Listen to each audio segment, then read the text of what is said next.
Selamat datang di channel Alur Donghua. Sebelum menonton, silahkan subscribe, biar Mimin tambah semangat update-nya. Bunga besar itu menghilang ke udara tipis, dan di saat berikutnya, fluktuasi spasial meletus saat bunga itu muncul kembali sebelum terbang ke celah spasial tempat Heian baru saja menghilang. Ledakan keras terdengar, dan hamparan cahaya merah muda yang luas meletus dari celah spasial, memaksa Heian tersandung keluar. Cahaya merah muda mendorongnya keluar dari celah spasial, dan dia berputar tak terkendali di dalamnya. Setelah beberapa kedipan lagi, celah spasial juga dihancurkan oleh cahaya merah jambu. Bunga merah muda itu tampaknya tidak terlalu luar biasa, tetapi ia memiliki kekuatan untuk menghancurkan ruang itu sendiri. Heian menjerit ketakutan saat dia menyerang dengan tongkatnya seperti kilat, menciptakan 4 proyeksi tongkat raksasa di sekelilingnya. Proyeksi ini kemudian berubah menjadi 4 semburan angin kuning yang ganas, yang meniup cahaya merah jambu itu dan akhirnya memungkinkannya untuk memantapkan dirinya. Pada saat ini, Heian menilai Bao Hua dengan ekspresi marah yang bercampur dengan sedikit ketakutan. Di dalam domain roh surgawi yang mendalam ini, dia sama sekali tidak dapat memanfaatkan ki asal dunia dari dunia luar, yang berarti bahwa dia hanya dapat mengandalkan kekuatan sihirnya sendiri di sini. Sebagai makhluk tahap Grand Ascension, ini adalah cacat parah yang mengurangi kekuatannya sebanyak 80%. Tidak heran bahkan Tian Qi, yang jauh lebih kuat darinya, segera melarikan diri setelah mengidentifikasi kemampuan yang telah dilepaskan Bao Hua. Dengan mengingat hal itu, Heian buru-buru mengalihkan pandangannya ke arah Tian Qi untuk menemukan bahwa dia juga telah terhenti oleh proyeksi bunga raksasa di dekat tepi dunia merah muda di sekitarnya. Garis cahaya merah yang telah dia ubah merobek satu proyeksi bunga demi satu, tetapi tampaknya tidak ada akhir karena semakin banyak proyeksi muncul untuk menggantikannya. Setelah hanya beberapa kilatan, seberkas cahaya merah telah merobek lebih dari 10 lapisan proyeksi bunga, namun saat dia hendak melarikan diri dari alam bunga ini, Bao Hua membuat segel tangan dengan senyum tipis di wajahnya.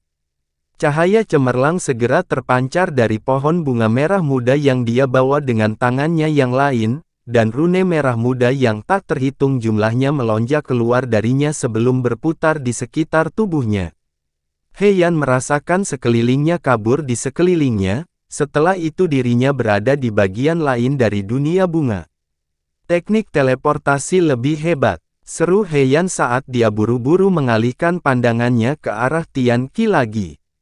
Pada kesempatan ini, bukannya berada di tepi bunga, dia berada lebih dari 300 kaki dari perbatasannya dan dikelilingi oleh ribuan proyeksi bunga. Sama seperti Heian ragu-ragu tentang apakah dia harus meminjamkan bantuannya.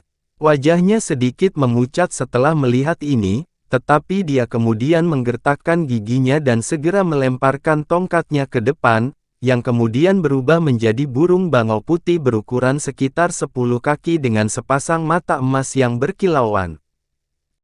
Derek mengepakkan sayapnya, dan bila angin yang tak terhitung jumlahnya menyapu ke segala arah.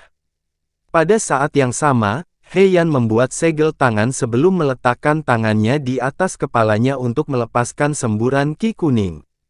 Ki kuning melonjak, lalu berubah menjadi wajah hantu seukuran paviliun di tengah jeritan melengking.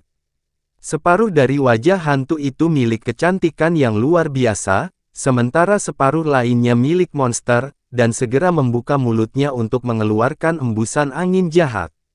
Setelah angin jahat muncul, ruang di dekatnya langsung terjun ke hamparan luas abu-abu keruh, untuk menciptakan dunia independennya sendiri di dalam alam bunga ini.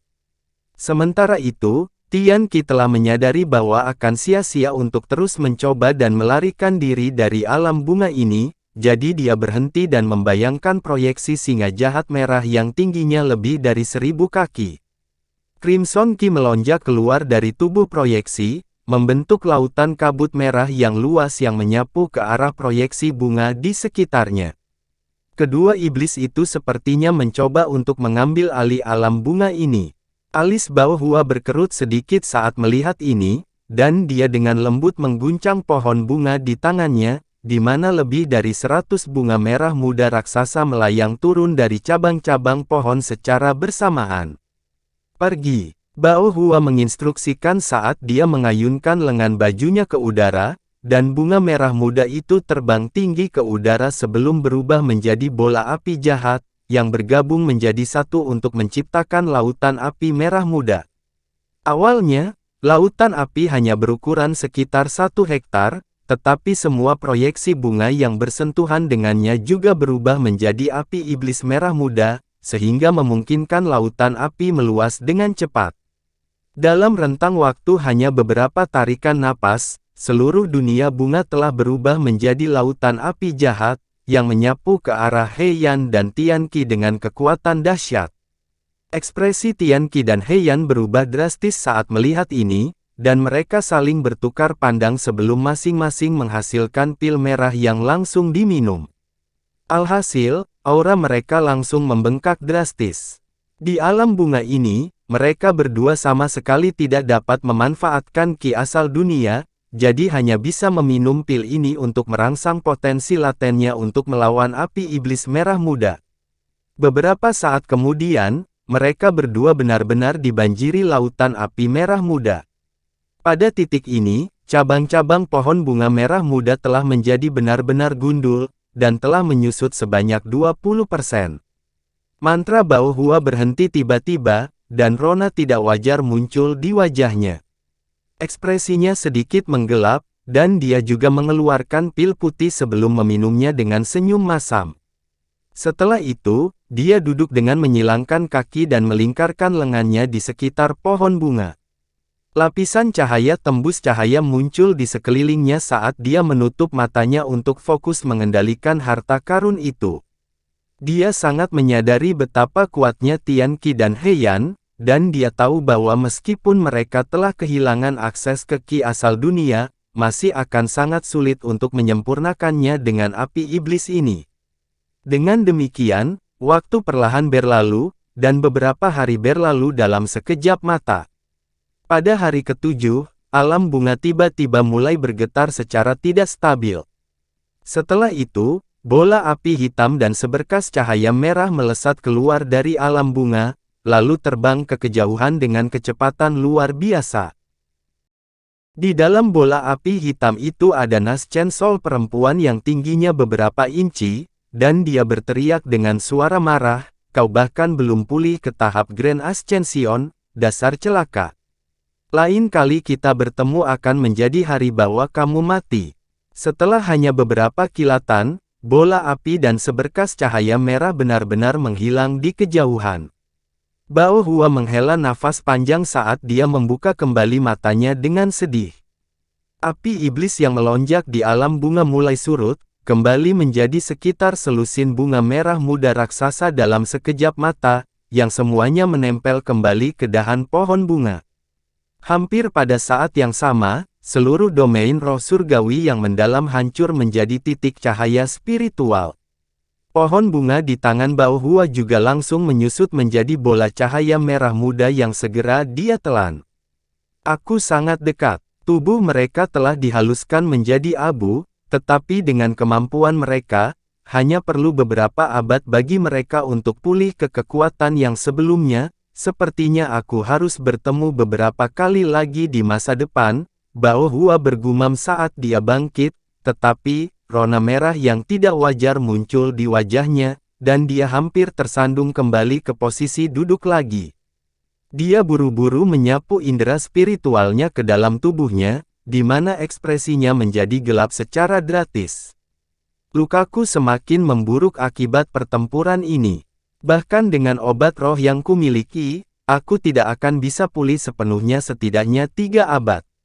Sayang sekali aku hanya mencapai 1 tingkat dasar penguasaan domain roh surgawi yang mendalam. Jika tidak, saya bisa membunuh keduanya. Sepertinya saya harus kembali ke alam roh dan segera pergi ke pengasingan. Bao Hua mendesah dengan pasrah sebelum mengayunkan lengan baju ke udara untuk melepaskan semburan cahaya merah jambu. Setelah itu dia menghilang. Di puncak gunung abu-abu kecil, Han Li berdiri dengan tangan terlipat di belakang punggungnya, mengalihkan pandangannya ke kejauhan. Ada sebuah danau besar yang membentang sejauh mata memandang beberapa kilometer jauhnya. Danau itu ada beberapa ikan putih kecil yang berenang. Seperti yang diharapkan dari danau air terjun biru yang sangat terkenal, memang sangat berbeda dari semua danau lain di alam iblis tetua, Han Li bergumam. Berdiri di belakangnya adalah Taois Xie dan Zhu Guo'er, yang akhirnya yakin identitas Han Li pada saat ini setelah menyaksikan dia dalam pertempuran melawan sejumlah makhluk jahat tingkat tinggi.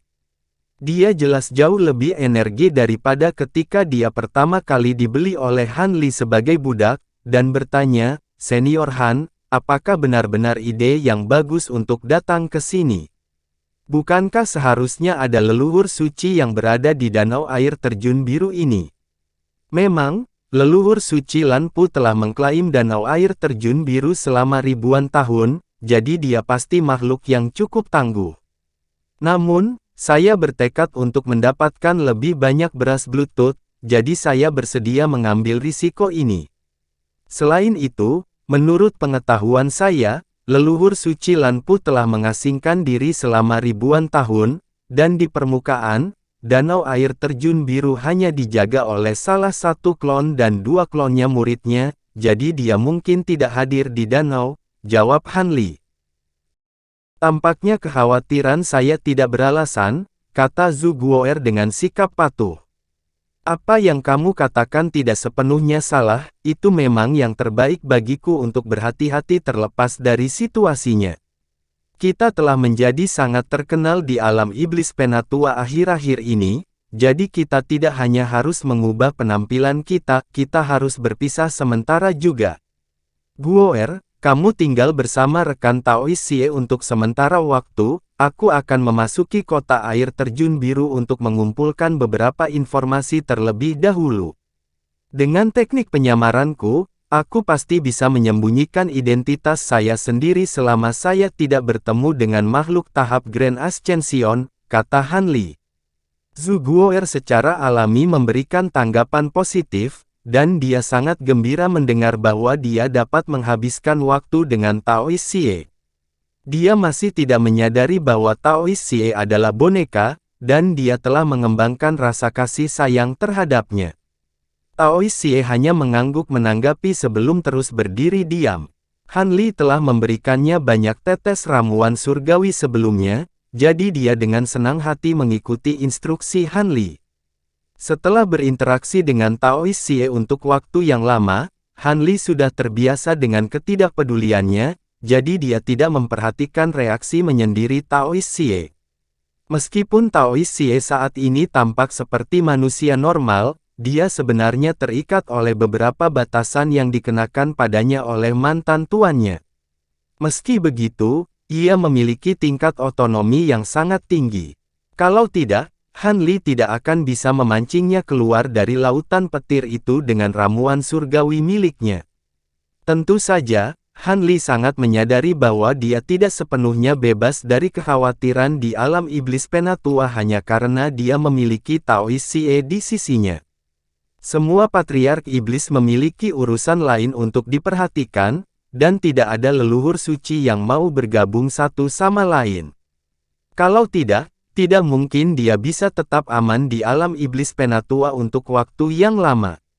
Jadi, setelah mengeluarkan beberapa instruksi lagi kepada Zhu Guo'er dan Taois Xie, serangkaian retakan dan letupan terdengar dari tubuh Han Li, dan dia tumbuh sekitar 1 kaki lebih tinggi.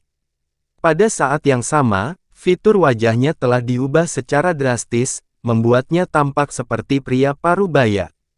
Setelah itu, dia bangkit sebagai seberkas cahaya hitam sebelum terbang menuju danau. Setelah kepergiannya, Taois Xie mengayunkan lengan baju ke udara, melepaskan semburan cahaya keemasan yang menyapu dirinya dan Zhu Guo'er, setelah itu keduanya langsung menghilang. Meskipun Han Li tidak terbang dengan kecepatan penuh, dia masih tidak butuh waktu lama baginya untuk menempuh jarak hampir 100.000 kilometer. Pada titik ini, beberapa pulau kecil muncul di kejauhan di permukaan danau. Ada beberapa bangunan kecil di pulau-pulau ini, dan beberapa makhluk jahat terlihat masuk dan keluar dari bangunan ini. Serangkaian perahu kayu hitam dengan ukuran berbeda ditambatkan di sebelah pulau, kadang-kadang membawa beberapa makhluk jahat lebih dalam ke danau. Sebelum datang ke sini, Han Li telah melakukan beberapa penelitian ekstensif ke danau air terjun biru, dan dia tahu bahwa leluhur suci Lanpu pernah mengundang beberapa leluhur suci yang bersahabat dengannya untuk membuat pembatasan penerbangan besar-besaran jauh di dalam danau air terjun biru. Siapapun di bawah level penguasa iblis akan segera kehilangan kemampuan terbang begitu memasuki danau, jadi mereka tidak punya pilihan selain melakukan perjalanan ke wilayah inti danau dengan perahu. Meskipun Han Li tidak terpengaruh oleh pembatasan ini, dia tidak ingin menarik terlalu banyak perhatian, jadi dia turun ke pulau terdekat. Begitu dia mendarat di pulau itu, seorang pria jahat berkulit gelap segera menghampirinya. Guan yang memberi hormat kepada seniornya. Apakah kamu bepergian ke kota air terjun biru, senior? Perahuku tidak terlalu besar, tapi pasti yang tercepat di semua pulau terdekat ini, kata iblis tingkat rendah dengan sebuah senyuman. Oh, saya dapat melihat bahwa Anda hanya pada tahap pendirian yayasan, dapatkah saya mempercayai apa yang Anda katakan? Han Li bertanya sambil melirik perahu kayu yang ditambatkan di samping pulau. Guan yang tidak dapat memastikan basis kultivasi Han Li yang tepat, tetapi menilai dari sikap Han Li, dia dapat mengatakan bahwa ini jelas bukan formasi inti biasa atau makhluk tahap jiwa baru lahir. Karena itu, dia segera menjawab dengan hormat, yakinlah, senior, jika Anda menemukan bahwa saya tidak mengatakan yang sebenarnya, saya akan mengembalikan 2 kali lipat batu iblis yang Anda berikan kepada saya. Han Li dapat melihat bahwa Guan yang ini sepertinya tidak berbohong, jadi dia mengangguk sebagai jawaban. Kalau begitu, aku akan pergi dengan perahumu. Jumlah batu iblis tidak menjadi masalah selama kamu bisa membawaku ke kota air terjun biru secepat mungkin.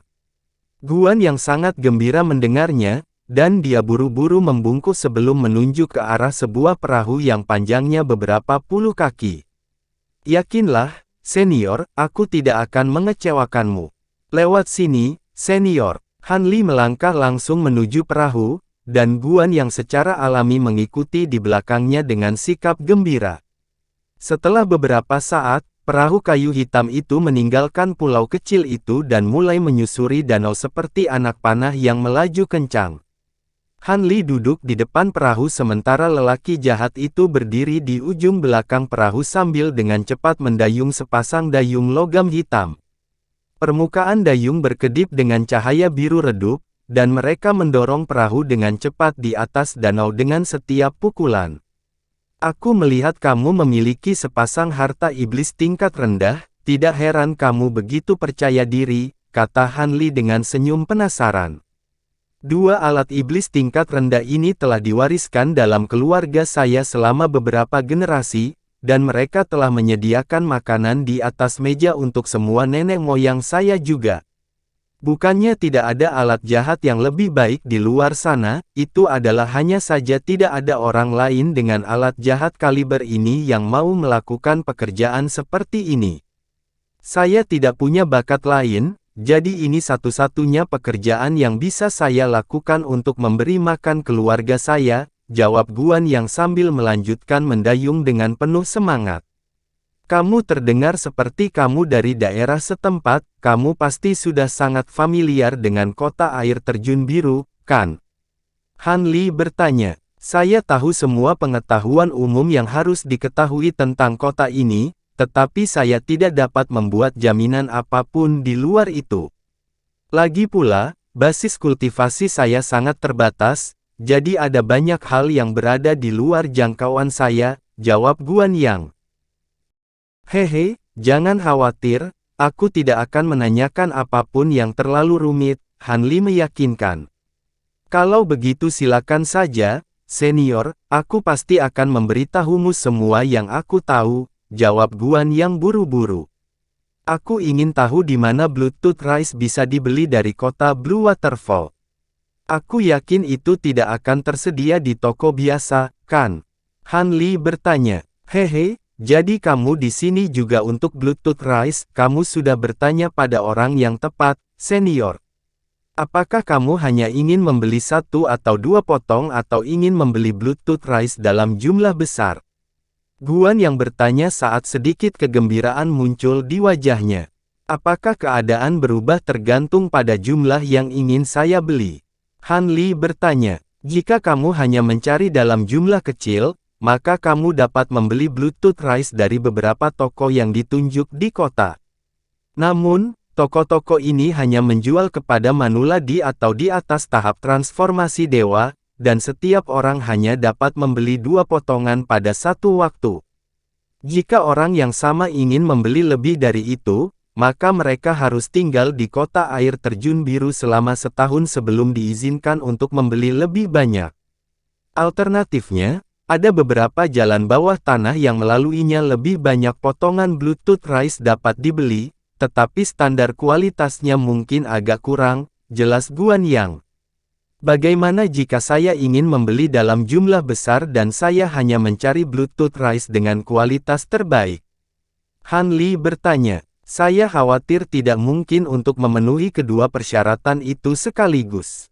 Kota ini memiliki peraturan yang sangat ketat seputar beras gigi darah premium, jadi sangat sedikit yang akan dijual kepada orang luar, jawab Guan Yang dengan sedikit canggung. Aku sangat menyadarinya. Jika aku bisa membeli beras Bluetooth premium di tempat lain, maka aku tidak akan datang ke Blue Waterfall Lake. Namun, aku yakin tidak ada yang mustahil di dunia ini selama harga yang ditawarkan tepat, kata Han Li. Saya khawatir saya tidak dapat membantu Anda di sini, senior. Mungkin Anda bisa bertanya di sekitar kota untuk melihat apakah ada orang lain yang bisa mengatur ini, jawab Guan Yang dengan senyum masam. Han Li hanya mengangguk sebelum perlahan menutup matanya, sementara Guan Yang terus mendayung dengan penuh semangat saat perahu kecil melaju ke tengah danau air terjun biru.